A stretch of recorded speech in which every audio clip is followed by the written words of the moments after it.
여러분 사진 한번 보여주시면 세계를 정복한 알렉산더 대왕에 대한 일화를 한 가지 소개하고자 합니다. 여러분, 알렉산더 대왕이 전쟁에서 가장 싫어했던 행동이 한 가지가 있었는데, 여러분 그것이 바로 무엇일까요? 전쟁이 났을 때 용감히 싸우지 않고 두려워서 비겁하게 도망치는 행동을 제일 싫어했다고 합니다. 그런데 어느 날 한 병사가 전쟁에서 비겁하게 도망치다 붙잡혀 누구에게? 알렉산더 대왕 앞에 데려오게 되었습니다. 근데 그 병사를 보니까 이게 너무 어려 보이고 앳돼 보여서 불쌍해 보여서 죽이지 않아야 되겠다라는 생각을 가지고 이 알렉산더 대왕이 뭐라고 합니까? 그 사람을 그 병사를 향해서 내 이름이 무엇이냐라고 물었습니다. 그랬더니 그 병사가 뭐라고 대답을 했을까요? 저는 알렉산더입니다. 그러는 거예요.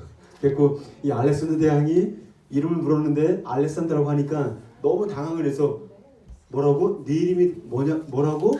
했더니 저는 알렉산더입니다라고 또 대답을 했다고 합니다. 화가 난 대왕의 이름과 똑같아서 화가 난 알렉산더 대왕은 그 병사의 목을 딱 잡고 이렇게 얘기했다고 합니다. 내가 알렉산더라고? 그렇다면 당장 이름을 바꾸든지 아니면 당장 너의 태도를 바꿔라 라고 이렇게 큰 소리를 쳤다고 합니다. 만약에 제가 알렉산더 대왕이라고 했다 할지라도 저도 화가 났을 것 같아요.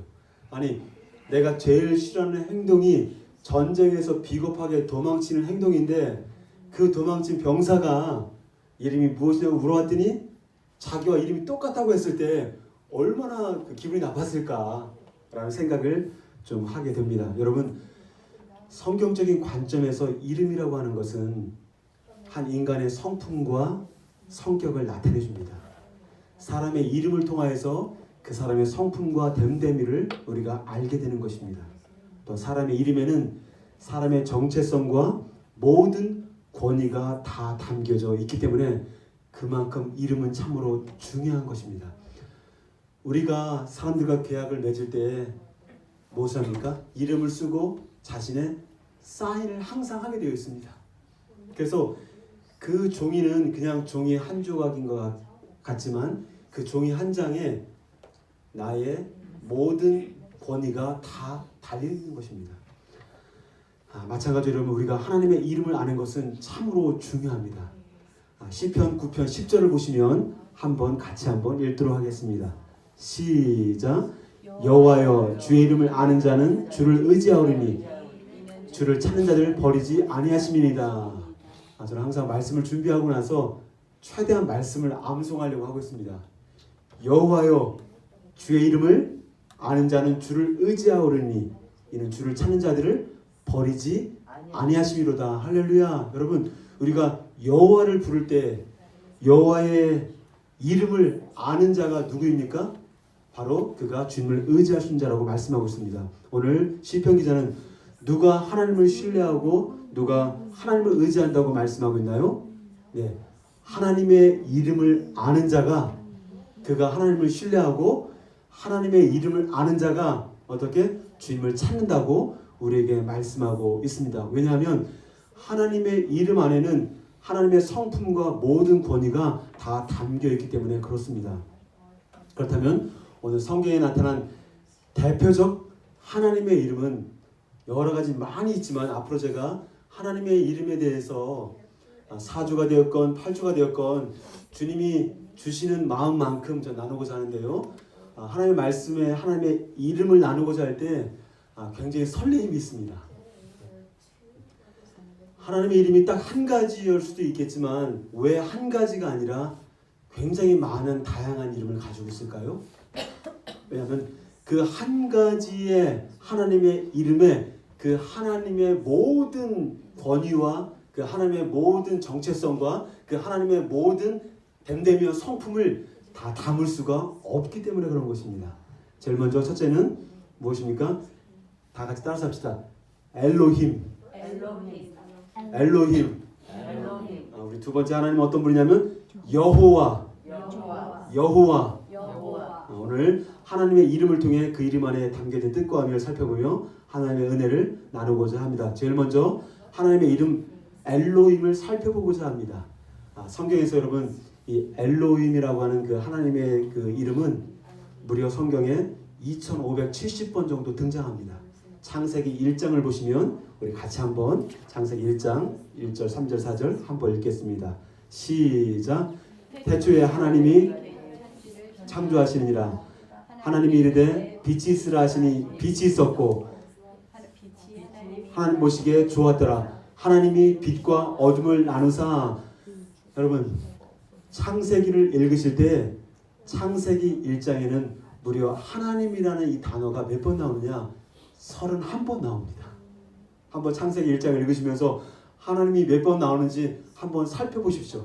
31번 나옵니다. 그런데 여기에 나와 있는 31번 나오는 이 하나님의 히브리 원어의 뜻을 딱 들어가 보면 어떻게 되냐면 다 같이 엘로힘. 따라서 태초에 하나님이 천지를 창조하신다라고 했을 때 어떻게 말할 수 있냐면 태초에 엘로힘이 천지를 창조하신다라고 우리가 그렇게 말할 수가 있다는 것입니다. 그러면 여러분 이 엘로힘이라는 하나님의 이름에 담겨져 있는 의미가 무엇일까요? 적어도 이스라엘 백성들이 하나님을 향해서 엘로힘이라고 부를 때에는 어떤 의미가 있느냐? 바로 이런 의미가 있습니다. 가장 높은 곳에 계신 분이고 또 가장 멀리 떨어진 곳에 계신 분이고 천지를 창조하시고 그리고 능력이 위대하신 전능한 하나님을 부를 때 어떻게 합니까? 엘로힘이라고 부릅니다. 다시 한번 엘로힘. 따라서 창세기 1장에서 강조되고 있는 하나님은 어떤 분이시냐? 바로 하나님은 창조주 하나님이십니다. 또한 창세기 1장에 나오는 그 하나님은 어떤 하나님이냐? 전능자 하나님이십니다. 모든 것을 가능케 할 수 있는 정말 위대하신 하나님으로 우리에게 보여주고 있는 것입니다. 두 번째 하나님을 따라서 합니다. 여호와. 여러분 원래 이스라엘 백성들은요 하나님의 이름을 부르지 않았습니다. 왜 부르지 않았을까요? 10계명에 보시면 세 번째 계명에 뭐가 나있습니까? 너희는 하나님의 이름을 망령되이 헛되이 부르지 말라. 잘못 불렀다가는 어떻게 됩니까? 죽을 수 있다고 말씀하기 때문에 함부로 여호와의 이름을 부르지 않았습니다. 따라서 어떻게 히브리어로 되어 있느냐 한번 보여줄까요? 잘 보이시죠? 히브리어 4개의 자음으로 만들어져 있는데 이것을 처음 단어가 요드라고 하고 요드해 바브해라고 되어 있거든요. 그러니까 이게 전부 다 자음이기 때문에 발음을 할 수가 있다 없다? 할 수가 없어요, 여러분. 그래서 아주 오랜 시간 동안 하나님의 이름을 부를 수 없었기 때문에 이스라엘 백성들은 하나님을 부를 때마다 어떻게 불렀습니까? 다 같이 아도나이. 아도나이라고 하는 것은 바로 뭐냐면 나의 주님이 되신다. 하나님을 부를 때 나의 주님이 되십니다. 아도나이라고 불렀다는 거예요, 여러분. 근데 시간이 흐르면서 아까 나와 있던 그 4개의 히브리어 원어 단어가 모두가 자음이라서 발음을 할 수 없었는데 이 아도나이가 영어 표현으로는 아도나이 AOA라는 모음이 들어가 있잖아요, 여러분. 그래서 여호와의 이름이 요드해 바브해로 되어 있는데 영어 표현으로 음가를 따지면은 어떻게 됩니까? YHWH가 되거든요. 그래서 이 YHWH 사이에 아도나이의 AOA를 집어넣어서 그렇게 불렀을 때 우리가 여호와라는 발음으로 불리게 됐다는 거예요.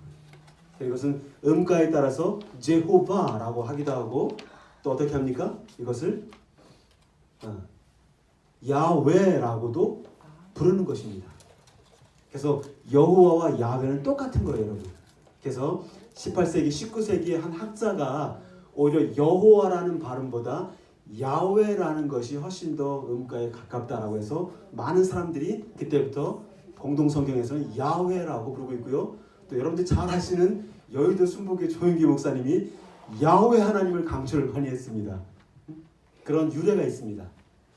그러나 어떤 누구도 여호와의 이름을 함부로 부르지는 못했다는 것입니다.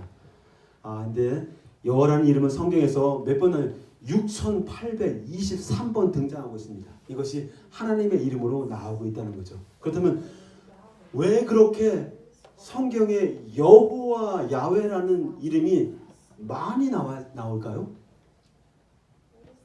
선생님이 공부를 가르치다가 많이 강조하고 반복하는 거 왜 강조할까요? 중요하니까. 6,823번 정도 나올 정도면 얼마나 여호와 야훼라는 이름이 중요했으면 그렇게 반복해서 하고 있을까요? 너무나 중요하다는 거예요, 여러분.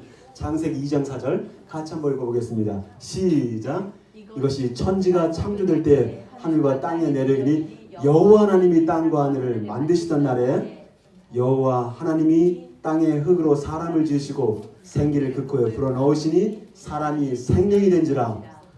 여호와 하나님이 동방의 에덴에 창설하시고 그 지으신 사람을 거기 두시니라. 여러분, 창세기 1장에는 여호와가 하나도 나오지 않습니다. 전부 다 엘로힘, 엘로힘, 엘로힘. 그런데 창세기 2장 4절부터 여호와 하나님이 쓰여집니다. 엘로힘 하나님은 창조주 하나님, 전능하신 하나님, 우리가 감히 근접할 수 없는 위대하신 그 하나님을 강조할 때 엘로힘을 쓴다고 했습니다. 그러니까 창조가 필요할 땐 엘로힘 하나님이 하시는 거예요. 그렇죠? 근데 창세기 2장 4절과 5절, 6절, 7절 통해서 어떻게 되고 있습니까? 하나님께서 사람을 창조하시고 사람과 관계를 맺어가기 시작하면서 여호와라는 하나님의 이름이 등장하기 시작했다는 것입니다. 따라서 여호와 하나님은 그 이름에 담겨있는 의미가 무엇일까요? 적어도 이스라엘 백성들이 여호와 하나님이라고 부를 때에는 그 여호와를 생각할 때 어떤 마음이 있느냐? 인간에게 언약을 주시고 그 언약을 사랑 가운데 지켜나가시는 신실한 구원의 하나님을 강조할 때 여호와라는 이름을 부른다는 것입니다. 할렐루야. 저는 그래서 말씀을 하나님의 이름을 연구하면서 엘로힘은 창조주 하나님, 전능한 하나님, 가장 높은 곳에 계신 하나님이다 라는 개념을 다가오고요. 어떻게 보면 초월적인, 인간과 함께하기 너무나 먼 것 같은 그러한 어떤 신적인 존재로서 나타나고 있고요. 그 다음에 창세기 2장 4절부터 나오는 여호와라는 그 개념의 하나님은 어떤 분이냐? 인간과 관계를 맺어 나가시고 인간에게 언약을 주시고 그 언약을 사랑 가운데 성취해 나가시는 구원의 하나님이라는 거예요. 좀 더 어려운 말하면 내재적인 하나님이다. 우리와 함께하기를 원하시고 우리와 친밀한 관계를 갖기 원하시는 분이 누구다? 여호와 하나님이다 라는 것을 우리가 볼 수가 있습니다. 여러분, 여러분들은 언약이라는 말을 들을 때 어떤 생각이 드시나요, 여러분? 언약은 이 성경을 통하여서 신약 구약을 통해서 우리에게 주신 약속의 말씀들을 우리가 언약이라고 하고 있죠, 여러분. 그렇죠? 그래서 구약과 신약에서 구약, 신약을 말할 때 그 약자는 묵불 약자라고 해서 약속하다의 뜻이 있다는 거예요. 따라서 구약은 옛 약속, 옛 언약, 신약은 새 약속, 새 언약이라고 부른다는 거예요. 구약과 신약은 전체 몇 권 있을까요? 39, 27에서 전체가 다 같이 66권. 여러분, 우리가 성경을 읽을 때 때로는 은혜가 되기도 하지만 때로는 지루함을 느낄 때도 있잖아요, 여러분. 그런데 이런 관점에서 한번 성경을 읽어보십시오. 하나님 우리 인간에게 언약을 주시고 약속을 주시는데 성경에는 다 같이 32,500가지. 다시 한번 32,500가지. 성경 66권을 통하여서 하나님이 여호와 하나님 우리에게 약속을 주시는데 그 약속이 32,500가지의 약속과 예언의 말씀을 주셨다는 거예요. 하나님이 나에게 어떤 약속의 말씀을 주셨을까라는 기대감을 가지고 성경을 읽으면 훨씬 더 집중하는 또 저희 모습을 또 발견하게도 됩니다. 따라서 결과적으로 언약의 핵심은 무엇이냐? 죄인된 인간을 하나님이 구원하셔서 자신의 백성으로 삼으시고 그 여호와 하나님은 너의 하나님이 되겠다 이거예요, 여러분. 언약의 핵심은 다른 거 없습니다. 죄인이라서 저주받고 지옥에 가야 될 우리의 영혼을 불쌍히 여기셔서 나를 구원하셔서 사랑 가운데 나의 자녀로 삼으시고 그리고 나는 너희들의 아버지요 너희들의 하나님이 되겠다. 이렇게 사람과 관계를 맺어나가는 하나님을 우리가 부를 때 어떻습니까? 다 같이 여호와. 그래서 성경 곳곳마다 여호와 하나님께서 아담과 언약을 맺으시잖아요, 여러분. 그 다음 누구랑? 노아랑 맺으시고 또 누구랑? 모세랑 맺으시고 그 다음에 아브람과 맺으시고 그 다음 다윗과 맺으시고 계속 성경은 언약의 약속을 주시고 그 언약의 약속을 차근차근 시간은 걸리지만 하나하나씩 이루어 가시는 그 하나님의 모습을 우리에게 보여주고 있는 것입니다. 여러분, 대부분의 종교들은 신에 대한 두려움 가운데 우리가 살게 됩니다. 여러분 그렇지 않습니까? 종교에서 우리가 신을 말할 때 그 신과 친밀한 만남을 가진다. 그 신과 아주 정말 친밀한 동행의 삶을 살아간다 라고 말하는 것은 전혀 불가능한 것입니다. 아니, 지음을 받은 피조물이 어찌 창조주 하나님 신과 친밀한 만남과 동행을 할 수 있겠습니까? 종교에서 적어도 말하는 신은 어떻습니까? 철저히 우리와 멀어져 있고 철저히 그 신으로부터 어떻게 저주를 받지 않게 해서 멀리 떨어지는 것이 맞는 것입니다. 그래서 종교에서 말하는 신을 섬기는 사람들은 항상 두려움을 가지고 있습니다. 그리고 항상 종교에서는 그 신과 인간의 두드러진 큰 차이점만 강조합니다. 그 신에게 큰 관심을 가질 필요도 없어요, 여러분. 그래서 우리 인간은 어떻습니까? 그 종교에서 등장하는 신을 달래고 그 신을 기쁘게 해서 내가 원하는 욕망을 이루어가면 that's 끝나는 것입니다. 그게 종교인 것입니다. 그래서 여러분, 그래서 인간에게 있어서 신은 항상 두려운 존재가 되는 것입니다. 그러나 오늘 창세기 2장에 등장한 여호와 하나님은 종교에서 보여주는 신의 모습과는 전혀 다르게 인간을 단지 피조물로 창조할 뿐만이 아니라 인간에게 언약을 주시고 그 언약을 사랑 가운데 지켜나가시는 아주 신실한 구원의 하나님이심과 정말 그분과 친밀한 만남을 가질 수 있는 하나님이심을 우리에게 보여주고 있다는 것입니다. 할렐루야. 우리 시편 25편 같이 한번 읽도록 하겠습니다. 시작. 여호와의 친밀하심이 그를 경외하는 자들에게 있으며 그의 언약을 그들에게 보이시로다. 말씀을 듣다 암송하면서 여호와의 친밀하심, 누가 여호와 하나님과 관계를 맺어가며 친밀한 만남을 가질 수 있겠습니까? 여호와를 경외하는 자에게, those who fear the Lord, 여호와를 경외하는 자에게 친밀하심이 있고, 그리고 그러한 자들에게 어떻게 하나님의 약속의 말씀을 주셔서 그 약속을 붙들고 하나님을 신뢰할 수 있도록 계속 도우신다는 거예요. 그러면 제가 지금까지 이제 창세기 1장에 나타난 엘로힘 하나님은 창조의 하나님이다, 능력의 하나님이다, 가장 높은 곳에 계신 하나님이다 라는 어떤 초월적 하나님을 강조하였고요. 창세기 2장에 나타난 여호와 하나님은 언약과 사랑과 구원을 이루어가시는 인격적이고 관계적이며 친밀한 하나님으로 강조되고 있습니다. 그렇다면 이제 여호와 하나님이 진짜 언약과 사랑과 구원의 하나님이 나오는지 한번 말씀을 통해서 확증을 했으면 좋겠습니다. 출애굽기 6장 보시면 하나님께서 모세를 어떻게 부르시는 장면이 나옵니다. 우리 2절 같이 한번 읽겠습니다. 시작. 하나님이 모세에게 나는 모세에게 이제 처음 나타나서 뭐랍니까? 나는 여호와다 라고 말씀합니다. 3절 시작. 내가 아브라함과 이삭과 전능의 하나님으로 나타났으나 나의 이름을 그렇죠. 모세 전에는 누가 있었습니까? 모세 전에 노아도 있었고 모세 전에 누가 있었습니까? 수많은 민족 조상들이 있었잖아요, 여러분. 그러나 모세 전까지는 전능하신 엘로힘 하나님으로만 나를 나타내고 모세 때에 비로소 나는 여호와 하나님이다라고 계시를 했다는 거예요, 여러분. 4절 시작. 가나안 땅 곧 그들이 거류한 땅을 주기로 그들과 언약하였더니 여호와 하나님만이 우리에게 약속하시고 그 약속을 성취하는 분이라고 말씀하고 있다는 거예요, 여러분. 5절에 시작. 이제 내 종으로 삼은 이스라엘 자손의 내가 듣고 나의 언약을 여러분, 아브라함에게 자기가 있는 고향을 떠나서 가라고 했잖아요, 여러분.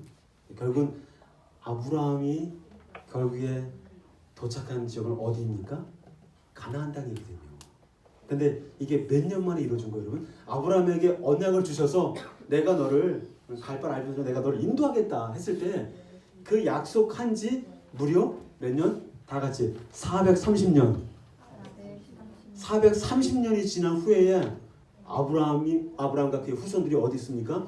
애굽의 그런 어떤 압제배로 있다가 해방이 되어서 결국은 모세를 통하여서 가나안 땅을 가게 되잖아요, 여러분. 따라서 여호와 하나님과 언약은 함께 가는 것입니다. 약속을 주시고 그 약속을 이루어 가시는 게 누구냐? 여호와 하나님이라는 거죠. 그러면 언약을 주시는 하나님 맞다면 두 번째 이사야 43장 같이 한번 읽겠습니다. 3절 시작. 같이 읽겠습니다. 시작. 대저 나는 여호와 네 하나님이요 거룩한 이요 네 구원자이니라. 내가 애굽을 너의 속량물로 그 수와 수발을 대신하여 주었노라. 4절 시작. 보배롭고 존귀하여 내가 너를 사랑했은즉 내가 네 대신 사람들을 보여 백성들이 내 생명을 이사야 43장을 보시면 지금 여기 배경이 어디입니까? 이스라엘 백성들이 순종하지 못하고 범죄하여서 어디에? 바벨론의 강대 그 국가에 포로로 끌려가 있는 상태예요. 그리고 그냥 10년, 20년이 지난 게 아니라 바벨론 포로에 끌려간 지 무려 70년이 되었을 때입니다. 그때 주님께서 이사야 선지자를 통해서 뭐라고 합니까? 대저 나는 여호와 내 하나님이다.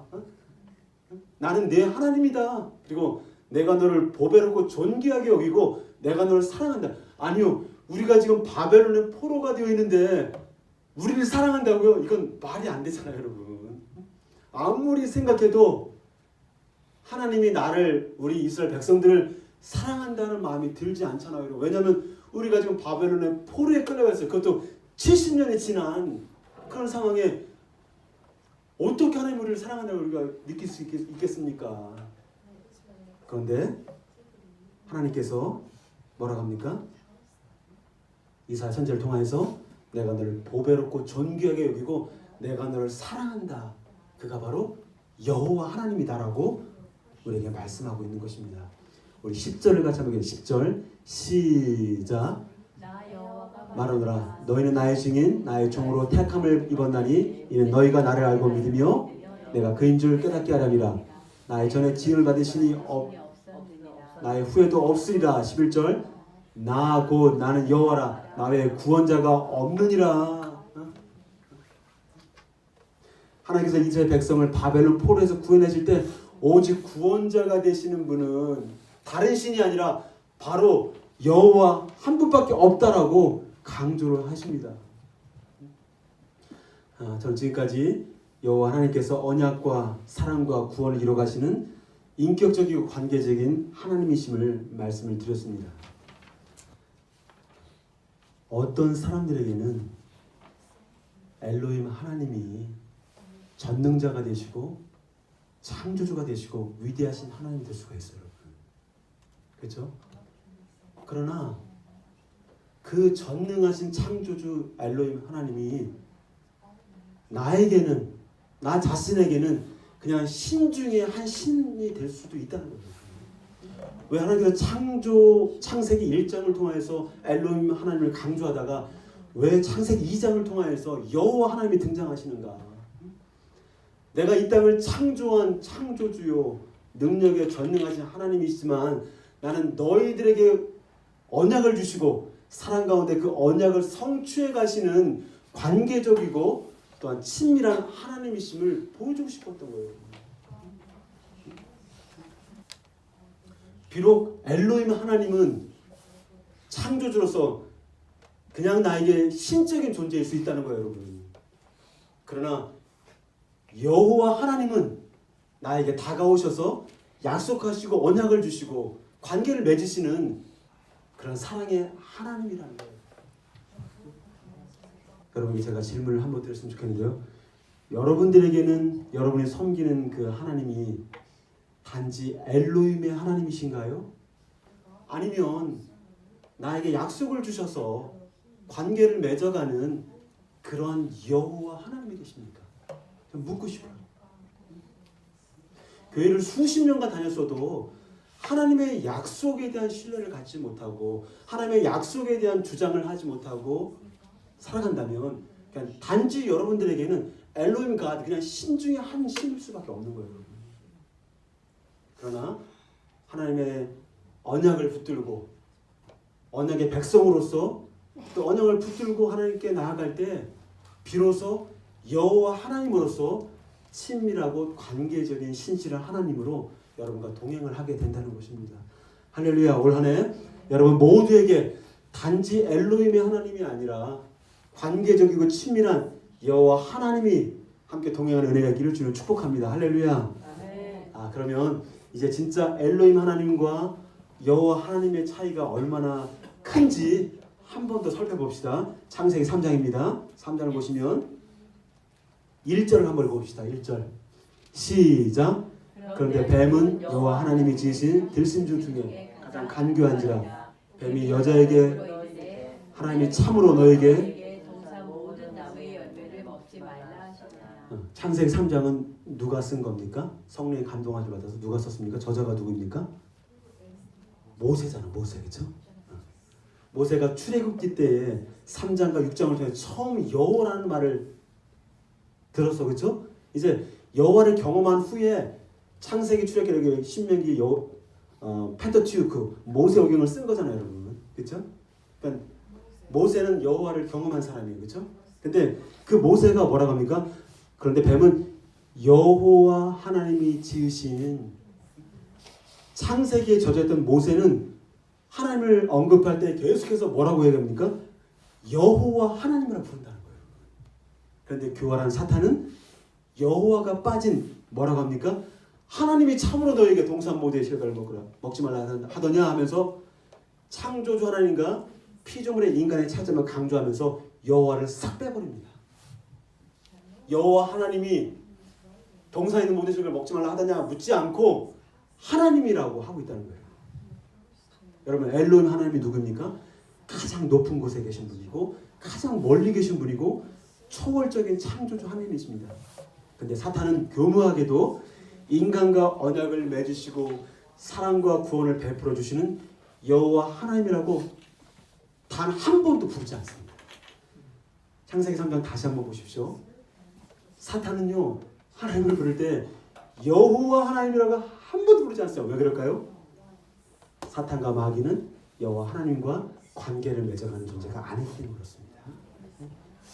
근데 놀랍게도 아담과 하와도 하나님을 부를 때 높이 계시고 멀리 계신 엘로힘 하나님으로 부를 뿐 친밀하고 인격적인 여호와 하나님으로 한 번 하리마 한 번도 부르지 않았다는 거예요. 또 여기서 교활한 사탄이 여호와를 빼고 단지 엘로힘 하나님으로만 부른 것이 도대체 아담과 하와가 유혹에 빠져 범죄하는 것과 무슨 상관이 있는 걸까요? 여러분, 저를 보세요. 인생을 살다 보면 하나님이 이해가 되지 않을 때가 있어요, 없어요? 하나님이 이해가 되지 않을 때가 있어요, 없어요? 있어요. 솔직히 얘기해서 있잖아요.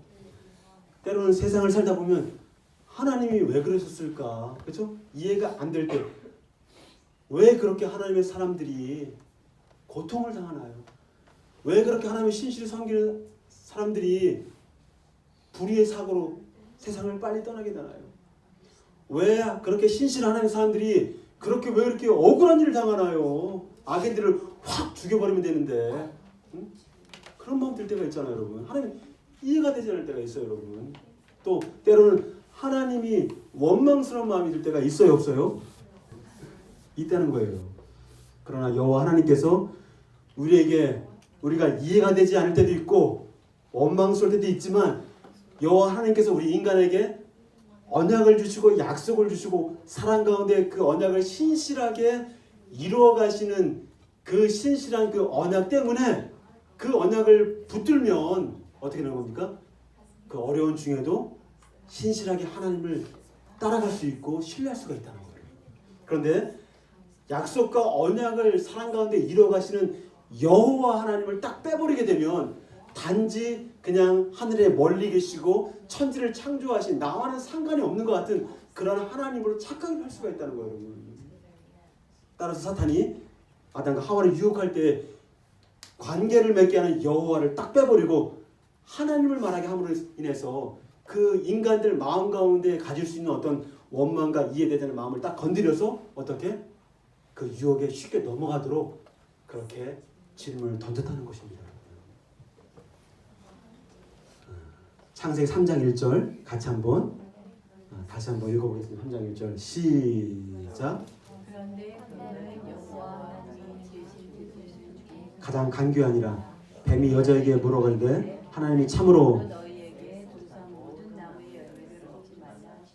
여기도 여호와 하나님이라고 했습니까? 하나님이라고 했습니까?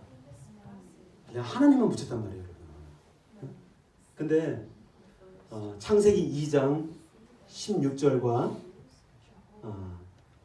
17절을 보시면 여기 나와 있지는 않지만 아담에게 뭐라고 했는지 아세요, 여러분? 여호와 하나님이 어떻게 하냐면 이렇게 합니다. 동산에 있는 모든 나무의 실과는 다 먹어라. 동산에 있는 모든 실과는 다 자유롭게 먹어라. 그러나 선과 악을 구별하는 선악과는 먹지 마라. 먹는다면 반드시 죽을 것이다. 질문이 어떻게 다릅니까? 여호와를 빼고 단지 초월적인 하나님으로 불렀던 사탄은 아담과 하와로 하여금 하나님이 그 멀리 계신 하나님이 동산에 있는 모든 나무 실과를 다 먹지 말라 하더냐 이렇게 하나님을 너무너무 인색한 하나님으로 이렇게 부른다는 거예요, 여러분. 그런데 여호와 하나님은 그렇게 하시지 않고 동산에 있는 모든 실과를 다 먹어라 라고 정말 후하게 주시는 하나님을 강조하고 있다는 것이죠, 여러분. 따라서 교활한 사탄은 언약을 맺으시는 여호와 하나님을 딱 빼버리고 하나님을 아주 인색한 하나님으로 오해하도록 질문을 했습니다. 여러분 성경을 읽으실 때마다 여호와 하나님이 나오면 항상 기억해야 됩니다. 뭐냐? 내가 섬기는 여호와 하나님은 언약을 통해 사랑과 구원을 베풀어 주시는 신실한 하나님이십니다. 할렐루야.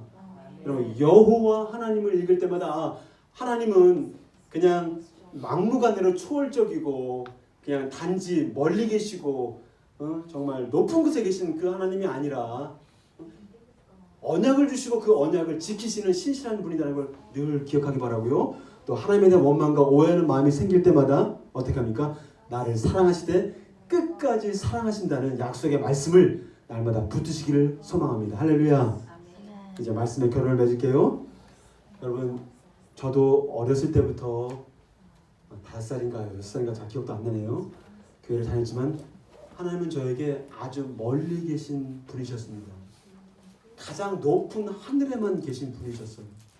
하나님은 저에게 친밀한 사랑의 하나님이 아니라 잘못하면 언제든지 심판하시는 그런 두려움의 하나님이셨습니다. 그야말로 저에게는 그 하나님이 뭡니까? 교회를 다녔지만 그 하나님이 여호와 하나님이 아니라 나에게 다가오시고 관계하시고 친밀함을 주시고 사랑을 베푸시는 여호와 하나님이 아니라 단지 전능자, 능력의 하나님, 엘로힘의 하나님이었습니다. 그런데 어느 날 청년 시절 부흥의 첫째 날 예배를 통해서 말씀을 듣는 가운데 말씀을 듣는 가운데 요한복음 1장 12절 13절 말씀을 딱 들을 때에 그때 제가 하나님을 인격적으로 만나게 되었습니다. 한번 읽어볼까요? 1장 12절 시작. 영접하는 자 곧 그 이름을 믿는 자들에게는 하나님의 자녀들은 권세를 주셨으니 이는 혈통으로나 육종으로나 사람의 뜻으로 나지 아니하고 오직 하나님께로부터 난 자들이니라.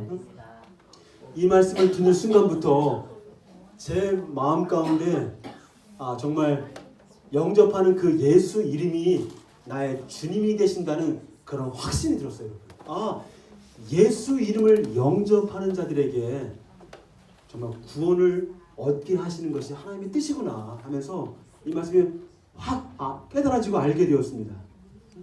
그때부터 하나님은 나를 깊이 사랑하시고 나와 관계를 맺어나가시는 여호와 하나님이 되어주셨습니다.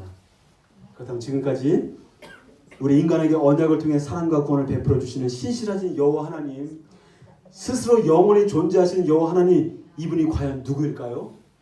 구약에 나타난 그 언약의 하나님, 자비와 긍휼을 베푸시는 사랑의 하나님, 죄와 사망에서 우리를 구원하시는 그 구원의 하나님, 그분이 과연 누구이실까요? 그분이 바로 인간의 몸을 입고 오신 바로 예수 그리스도가 되십니다. 할렐루야. 정말 그럴까요? 구약에 나타난 언약과 사랑과 구원을 베푸시는 그 여호와 하나님이 신약 시대에 인간의 몸을 입고 오신 누구냐? 예수님이 되신다는 거예요, 여러분. 할렐루야. 요엘서 2장 32절 같이 읽겠습니다. 시작. 누구든지 여호와의 이름을 부르는 자는 구원을 얻으리니 여호와의 말대로 시온산과 예루살렘에서 피할 자가 있을 것이며 남은 자 중에 나 여호와의 부름을 누구의 이름을 부를 때 구원을 받는다고 했나요?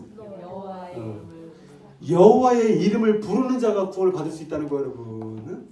다른 이름이 아니라 여호와의 이름을 부르는 자가 구원을 받을 수 있다고 말씀하시는데, 요엘서를 통해서